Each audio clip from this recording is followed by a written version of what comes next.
in Norfolk, and today we're taking a look at the brand new 5.5 mile section of dual carriageway that is being built. It will replace the current single carriageway section of the A47 between North Tottenham and Easton. But in the grand scheme of things, is it not just a little bit pointless? Let's discuss it. One that trucker's eye. The trucker's eye. The trucker's eye. The trucker's eye. The trucker's eye.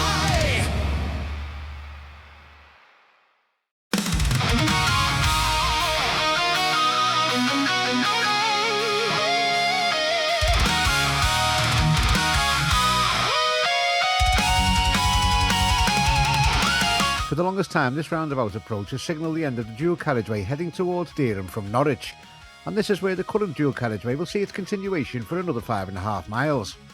It's due to be completed in 2027 at an estimated cost of £250 million. Some 25,000 vehicles use this section of the A47 every single day. Prior to these works commencing, this is what the roundabout at the end of the dual carriageway looked like, and I think everyone can agree that it really wasn't ideal. 2 lanes of the dual carriageway merging into a single lane at the other side of the roundabout. It was time for a sandwich, so I pulled into the lay-by where Angie's snack van is located. With the proposed lay-bys on the new section of road being smaller than this one, Angie will be having to move her snack van further east along the A47 after 18 years of being positioned here. But pulling up in this lay-by will also give us a chance to see the progress being made with the A47 dualling so far. So let's get up in the air.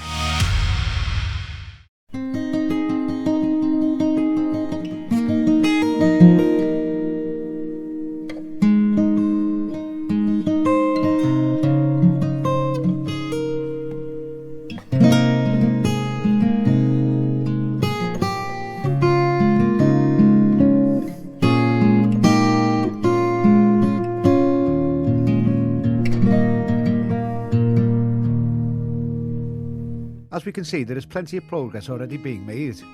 This junction will be the Eastern interchange, with one of the roundabouts of this dumbbell junction already being in use to carry current A47 traffic. This is us heading eastbound towards Norwich and towards that very roundabout.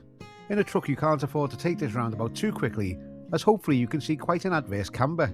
But eventually not many trucks will be needing to use this roundabout, so let's hope that in the meantime there aren't any rollovers.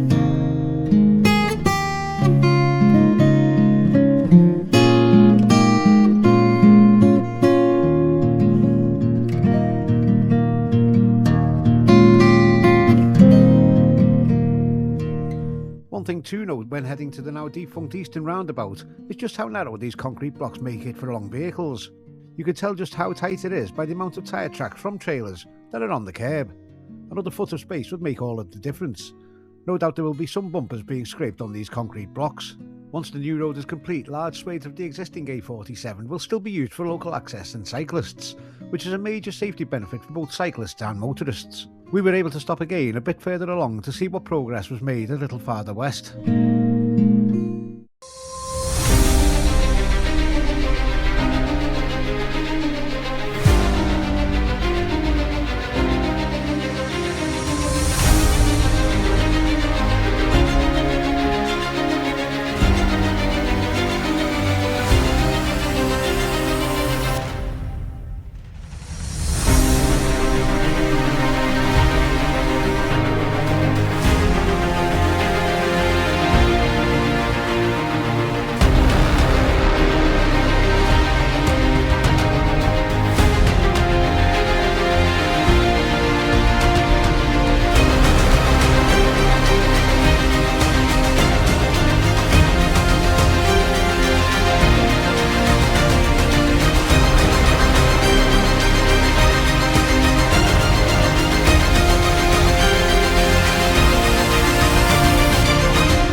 As we head towards the end of the section of the A47 that is being replaced, we head onto the already existing dual carriageway near to Dereham, and this is where the new road will meet up, creating a continuous 36-mile dual carriageway from Mackle to Dereham. That is when factoring in the new dual carriageway at Beaufield, but that is going to be about as good as it gets. Norfolk as a county is 2,046 square miles in size, and is the largest county in England that doesn't have a single motorway.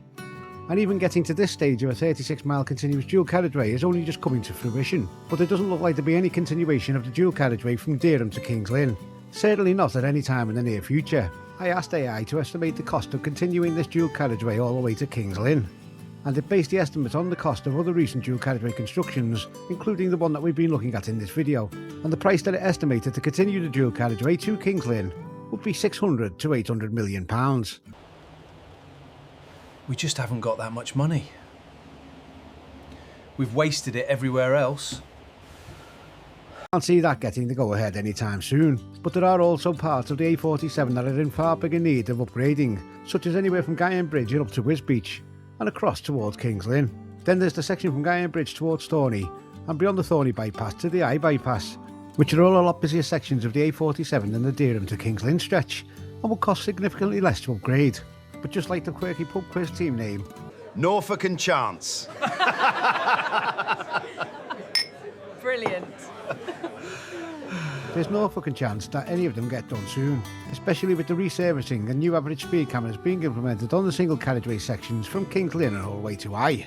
One such upgrade of a short section of the A47 to the west of Peterborough was scrapped in 2025. The scheme would have completed the A47 dual carriageway from north of Peterborough to the A1. It was culled as it was thought it didn't represent value for money.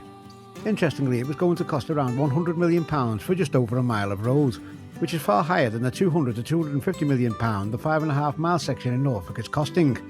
That despite land having already been acquired for the project to the tune of £1.2 million. So do you live in the area near to Norwich or Dereham? Will the new dual carriageway be value for money for you? Maybe you just drive on the A47, anywhere along its 171 mile length from Birmingham to Lowestoft. I wonder what your likes and dislikes of this road are too. I do hope you've enjoyed this video. Please don't forget to give it a like and subscribe to the channel if you haven't already done so. And I'll see you all next time. One trucker's eye. We just can't build that road. Why not? Because we love watching people in traffic jams whilst laughing.